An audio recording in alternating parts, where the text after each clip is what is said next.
Hey, I'm Jeremiah Russell, and I'm with Georgia Tech's 2016 Challenge Program, and I'm back again with another Math 2000 video. And today we're going to be solving, or basically proving, the area of an ellipse using integrals. So let's say that the equation of the ellipse is x squared over a squared plus y squared over b squared equals 1. Okay, so from here we basically need to solve for y. So y squared over b squared equals 1 minus x squared over a squared. Okay, so now y squared equals 1 minus x squared over a squared times b squared. Okay, so now y equals the square root of 1 minus x squared over a squared times b squared. And from here we can pull out a b from under the square root, and that'll equal y equals b times the square root of 1 minus x squared over a squared. Okay, and from here we can actually pull out an a2, which will be, or 1 over a. So it'll be y equals b over a times the square root of 1 minus x squared. And this is not a 1. It'll be a squared minus x squared. Okay? So now from here we need to set up our integral to actually solve for the area.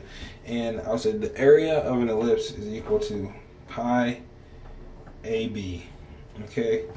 So we're basically going to set up an integral for this. Y equals integral b over a with the square root of a squared minus x squared dx. Okay, so since b and a are both constants, we can actually pull this out. So b over a times the square, or times the integral of the square root of a squared minus x squared dx. Okay, so now to solve this equation we can't use any regular integration. We need to use trig sub. So to do this we're actually going to draw ourselves a triangle.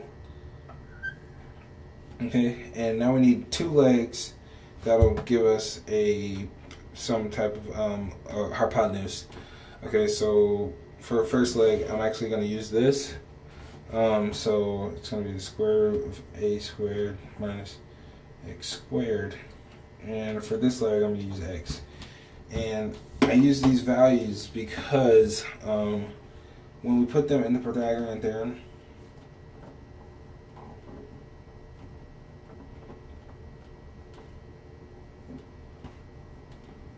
when we do this, or well, square that, it'll actually give us an answer: a squared minus x squared minus, or plus, this would be plus x squared, and these will two cancel out basically, and this will equal a.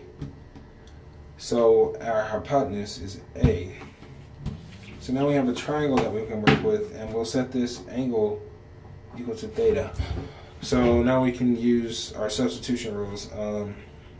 So we'll say that the sine of theta is equal to the square root of a squared minus x squared all over a, because it's opposite over hypotenuse. Okay, so that's basically a of the sine of theta equals square root of a squared minus x squared. Okay, so now we can say that the cosine of theta equals x over a. Now we can say that the a of cosine theta equals x. So we're basically going to use all of these to solve our integration. B over a integral of the square root of a squared minus x squared. Okay, so before we go into this, I'll actually talk about what our endpoints need to be. So for an ellipse, let me draw this picture of an ellipse. That's basically it, and the whole area, it's all this inside, and we're actually going to just use 1/4 of it, because if we were to use the whole thing, it would like cancel itself out, because part of the area is positive and part of the area is negative. So we're gonna find 1/4 of it and then multiply that by 4. So we'll actually do that now. So 4. Okay, let me redraw that actually. When we basically need to set this equation equal to 0. So we need to find when these happen. So we're going to say that y is 0, and that equals b over a times square root of a squared minus x squared, and basically x equals plus or minus a. So we can say this is plus a and this is negative a. Okay, but we don't really want to care about this part because we're just going to go from 0 to a. So we will integrate from 0 to a. Okay. Now, like I was saying, we're going to use these to substitute in for everything over here. So let's say that for b over a, so we said that the square root of a squared minus x squared is equal to a sine squared. So we'll say a sine theta. Now we need to do something with dx. So actually we need to take the derivative of this, because it's simpler than taking the derivative of this basically. So we'll actually get negative a sine theta d theta equals dx. So now we're going to substitute this in for dx. So we'll pull out that negative, and we'll make this a sine theta. Sorry. We'll make that a sine theta. Oh, I'm forgetting an a. Or I'll just sine theta times another a, so a squared d theta. Okay, so now we need to figure out our endpoints. The easiest thing for that is to say that, well, okay, so a, 0 and a are x values, so x equals 0 and a, but we need theta values. So what does theta equal? And we can put that into our equation. Let me erase all this.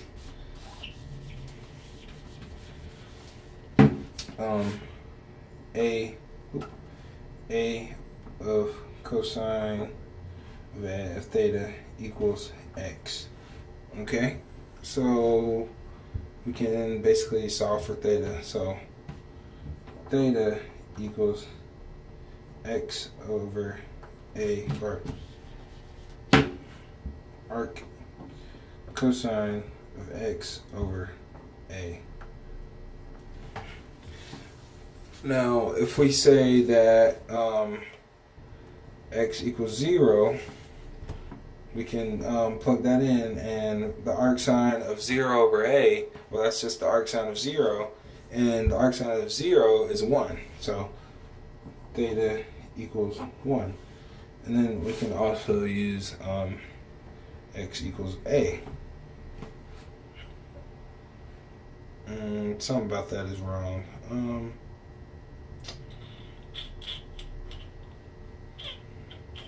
So, okay, let's erase this. That is wrong. The arc sine of 0 is not 1. It is pi over 2. Sorry about that. Now, if we plug in x equals a, we get the arc cosine of 1, and that is 0.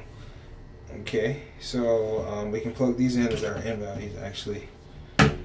From 0, well, actually, since 0 corresponds with the x value 0 corresponds with pi over 2, and the x value a corresponds with 0, we would actually go from pi over 2 to 0 right here in our integral.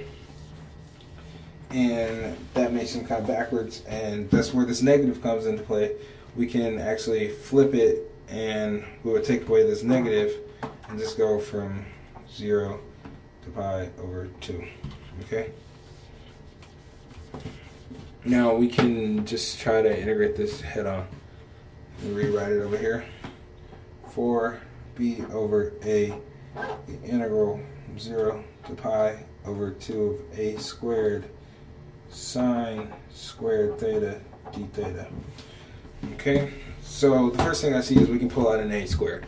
Since it is a constant, we can say that 4ab, the integral of 0 pi over 2 sine squared theta d theta. And I can see we're getting closer to what we need because we have ab on this side. Okay, so now we're going to use an identity to say, we're going to use the identity that sine squared theta equals 1 minus cosine of 2 theta all over 2. And we're basically going to just integrate that d theta for a b.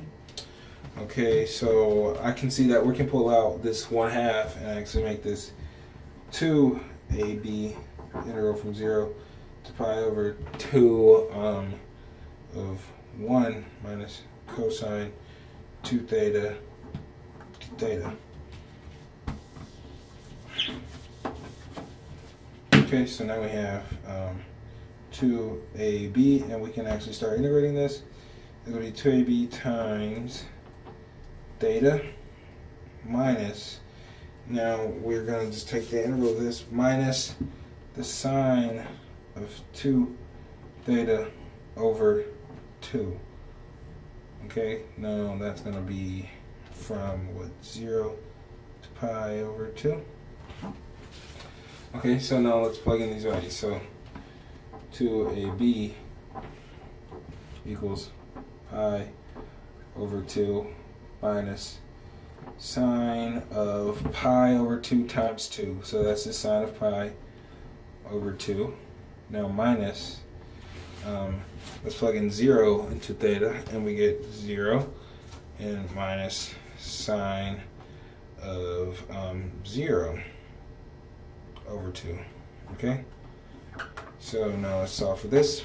We'll say 2ab times pi over 2 minus sine pi. Sine pi is 0, so minus 0 minus 0 minus sine of 0, which is 0. So basically we have all these gone.